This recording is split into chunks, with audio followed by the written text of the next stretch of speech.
दोस्तों, हमारे बॉलीवुड में जब सबसे फेमस एक्ट्रेस की बात होती है तो हर इंसान के दिमाग में अक्सर एक ही चेहरा आता है और वो है सलमान खान का। सलमान खान एक ऐसा नाम है जो हमारे देश के हर एक बच्चे बच्चे की जुबान पर रहता है। लेकिन क्या आप जानते हैं कि इन्हीं सलमान खान के नाम के पीछे एक बहुत बड़ी भूतिया कहानी जुड़ी है। एक ऐसी कहानी जिसको सुनने के बाद आपका दिल दहल जाएगा। ये कहानी एक बिल्कुल सच्ची कहानी है, इसलिए आप सभी इस कहानी में मेरे साथ अंत तक जरूर बने रहें। ये कहानी इतनी खास इसलिए है क्योंकि एक ऐसे मासूम बच्चे के साथ हुई एक ऐसी घटना के बारे में है जिसे सुनने के बाद आपके रोंगटे खड़े हो जाएंगे। दिल्ली के एक छोटे से इलाके में शिवांश नाम का एक लड़का अपने मम्मी पापा के साथ रहा करता था। शिवांश बचपन से ही सलमान खान का बहुत बड़ा फैन था। जब भी सलमान खान की कोई नई फिल्म रिलीज होती थी तो वो किसी न किसी बहाने से सिनेमा हॉल में जाकर वो फिल्म देख लेता था। शिवांश के सिर्फ दो ही सपने थे। एक तो ये कि वो किसी न किसी दिन सलमान खान से मिलना चाहता था और दूसरा ये कि वो सलमान खान की किसी न किसी फिल्म का लेट नाइट शो देखना चाहता था। ये बात है सन 2010 की, जब सलमान खान की एक नई फिल्म रिलीज होने वाली थी। शिवांश पढ़ने में बहुत ही ज्यादा अच्छा था और इस साल उसके 11वीं के फाइनल एग्जाम्स में उसके बहुत ही ज्यादा अच्छे मार्क्स आए थे। इसी वजह से शिवांश के पिताजी ने सोचा कि उसे एक प्यारा सा सरप्राइज देते हैं। उन्होंने सलमान खान के आने वाली नई फिल्म के नाइट शो की एक टिकट बुक कर ली और मूवी से एक दिन पहले शिवांश को वो टिकट सरप्राइज के तौर पर दे दी। मूवी के नाइट शो की टिकट देखकर शिवांश बहुत ही ज्यादा खुश हो गया। इसी खुशी के चलते शिवांश अपने एक दोस्त से उसकी बाइक मांग लेता है और अगली शाम मूवी देखने के लिए थिएटर चला जाता है। सिनेमा हॉल पहुंचकर शिवांश पूरी फिल्म एंजॉय करता है। फिल्म खत्म होने के बाद जब शिवांश सिनेमा हॉल से बाहर निकलता है तो वो देखता है कि रात के लगभग 1:30 बज गए थे। ऐसे समय में बाहर का नजारा कुछ और ही था। शिवांश देखता है कि चारों तरफ अंधेरा ही अंधेरा था और सारी सड़कें सुनसान पड़ी थी। ऐसे नजारे को देखने के बाद शिवांश को थोड़ा अजीब सा लगता है, पर फिर भी वो सोचता है कि रात का समय है तो ऐसा नजारा तो होगा ही। इसी सोच के साथ शिवांश अपनी बाइक लेकर वहां से घर की तरफ निकल पड़ता है। जब शिवांश घर की तरफ लौट ही रहा होता है तो बीच में उसे दिल्ली कैंट से गुजरना पड़ता है। दिल्ली कैंट के इलाके में कई सालों से एक बात बहुत ही ज्यादा प्रचलित है और वो ये कि रात के समय दिल्ली कैंट की सड़कों पे कोई आत्मा भटकती है जो कि उस रूट से गुजरने वाले लोगों से लिफ्ट मांगती है और जो भी इंसान उस आत्मा को लिफ्ट नहीं देता है उस इंसान का जीवन पूरी तरह बर्बाद हो जाता है। वो आत्मा उस इंसान का पीछा करती है और उसके शरीर में घुसकर उसको पूरी तरह बर्बाद कर देती है। जब शिवांश दिल्ली कैंट की उस सड़क पे पहुंचता है तो अचानक से उससे कुछ दूर हल्की सी रोशनी में एक सफेद सा लिबास पहने हुए एक बूढ़ा सा इंसान दिखता है। गौर से देखने पे शिवांश को दिखता है कि उस बूढ़े से आदमी के पैर नहीं थे और वो हवा में लटका हुआ था। उस बूढ़े से इंसान के एक हाथ में एक काली सी बिल्ली थी जो शिवांश की तरफ ही देख रही थी। ऐसा नजारा देखकर शिवांश बहुत ज्यादा घबरा जाता है और इसी बीच में उसकी बाइक का बैलेंस भी बिगड़ जाता है। बैलेंस बिगड़ने की वजह से उसकी बाइक स्लिप हो जाती है और साथ ही में शिवांश को भी हल्की फुल्की चोटें आ जाती है। शिवांश थोड़ी हिम्मत करता है और अपनी बाइक को उठा के आगे की तरफ बढ़ने लग जाता है। इस समय शिवांश बुरी तरह डरा हुआ था और मन ही मन वो भगवान का नाम भी ले रहा था। वो अभी किसी तरह लगभग 100 मीटर आगे ही बढ़ा था कि उसके सामने एक बूढ़ी सी औरत रोती हुई हालत में खड़ी दिखी। वो बूढ़ी औरत रोती हुई हालत में शिवांश से लिफ्ट मांग रही थी। उस औरत को देखकर शिवांश को अपनी बूढ़ी दादी की याद आ जाती है और वो अचानक से उस औरत के सामने अपनी बाइक रोक लेता है।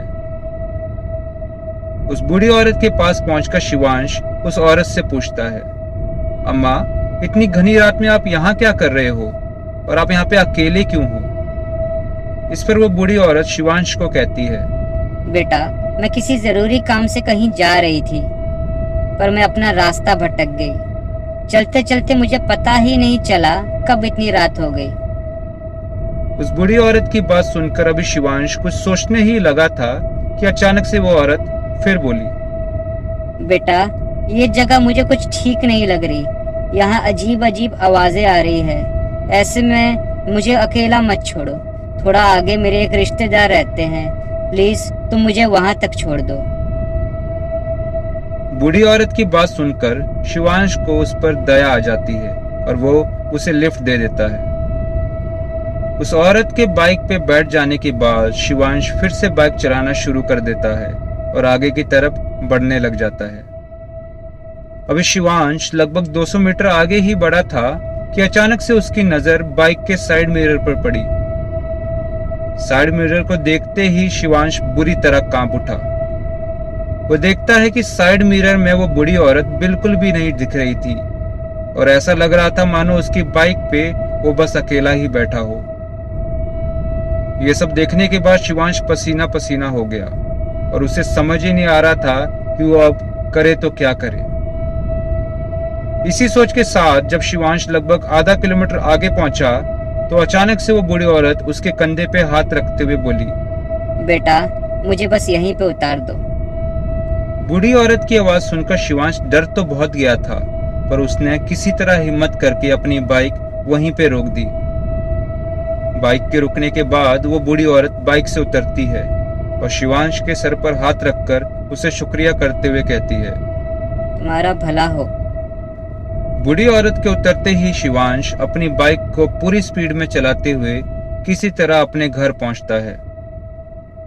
जैसे ही शिवांश घर पहुंचता है तो वो देखता है कि उसके घर में सभी लोग सो गए थे।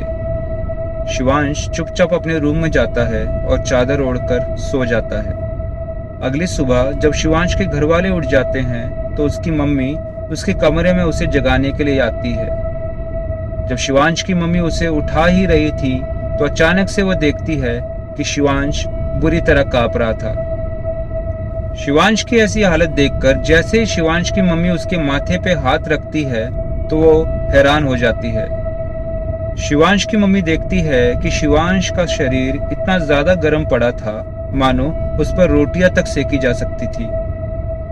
शिवांश की मम्मी तुरंत डॉक्टर को कॉल करती है और उन्हें घर पर आने के लिए कहती है। डॉक्टर जैसे ही घर पर आते हैं तो वो शिवांश का चेकअप करते हैं और चेकअप पे पता चलता है कि शिवांश को बिल्कुल भी बुखार नहीं था। डॉक्टर के चले जाने के बाद शिवांश के मम्मी पापा को समझ ही नहीं आ रहा था कि ऐसा क्या हुआ है जिस वजह से शिवांश की यह हालत हो गई है। इसके बाद दिनों दिन शिवांश की हालत और भी ज्यादा खराब होने लगी। लगभग एक ही हफ्ते में शिवांश का वजन 10 किलो कम हो गया था और वो बिल्कुल कंकाल की तरह दिखने लग गया था। शिवांश की हरकतें भी दिन ब दिन बदलती जा रही थी।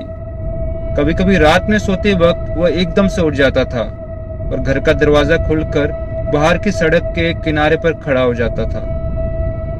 शिवांश के मम्मा पापा अब समझ चुके थे कि हो ना हो उस पर कोई टोना किया हुआ है। इसी के चलते शिवांश के पिताजी ने एक तांत्रिक के पास जाकर उन्हें पूरी बात बताई। तांत्रिक ने जब सारी बातें सुनी तो वो समझ गए थे कि ये सब कुछ क्यों हो रहा है। इसके बाद अगले ही दिन वो बाबा शिवांश के घर पर पहुंच जाते हैं। जैसे ही वो बाबा घर में घुसते हैं तो उन्हें समझ आ जाता है कि घर में कोई ना कोई समस्या तो जरूर है और किसी गंदी शक्ति का शिवांश के कमरे में वास भी है। इसके बाद उन तांत्रिक बाबा ने कुछ मंत्र जाप करके उस बुरी चीज को शिवांश से बाहर निकालने की कोशिश की। जब बाबा अपना काम कर ही रहे होते हैं तो अचानक से शिवांश जोर से चिल्ला उठता है और किसी औरत की आवाज में जोर से चीखते हुए बोलता है, मार डालूंगी मैं इसे, अपने साथ ले जाऊंगी मैं इसे और तू कुछ नहीं कर पाएगा। जब तांत्रिक बाबा ने ये सारी बातें सुनी तो उन्हें समझ आ गया था कि वो बुरी शक्ति बहुत ही ज्यादा ताकतवर है और उसे शिवांश से अलग कर पाना इतना आसान नहीं है। इसी वजह से उन्होंने एक अखंड मंत्र जाप और हवन किया, जिसके बाद उन्होंने किसी तरह उस आत्मा को शिवांश से अलग करके शिवांश की जान बचा ली। आत्मा के अलग हो जाने के बाद कुछ दिनों में धीरे धीरे शिवांश की हालत ठीक होने लगी और वो अपना जीवन सामान्य तरीके से जीने लगा। दोस्तों, उस घटना को आज लगभग 15 साल हो गए हैं, लेकिन आज तक उस घटना की यादें शिवांश के जीवन में ऐसे ही बनी हुई है। शिवांश आज भी सलमान खान का उतना ही बड़ा फैन है, पर उस दिन के बाद से आज तक वो किसी भी सिनेमा हॉल में फिल्म देखने नहीं गया। तो उम्मीद करता हूं दोस्तों कि आज की कहानी आप सभी को बहुत ज्यादा अच्छी लगी होगी। अगर आपको हमारी स्टोरीज अच्छी लग रही है तो इस चैनल को सब्सक्राइब जरूर कीजिए, साथ ही साथ बेल आइकन जरूर दबाएं ताकि आगे आने वाली कहानियों को भी आप सुन पाए। अगर आपके पास भी ऐसी कोई कहानी है और आप चाहते हैं कि अपनी कहानी को इस चैनल पे लाएं, तो डिस्क्रिप्शन में दी हुई मेल आईडी पे अपनी कहानी जरूर भेजें। तब तक के लिए मिलते हैं किसी और रात एक नई कहानी के साथ।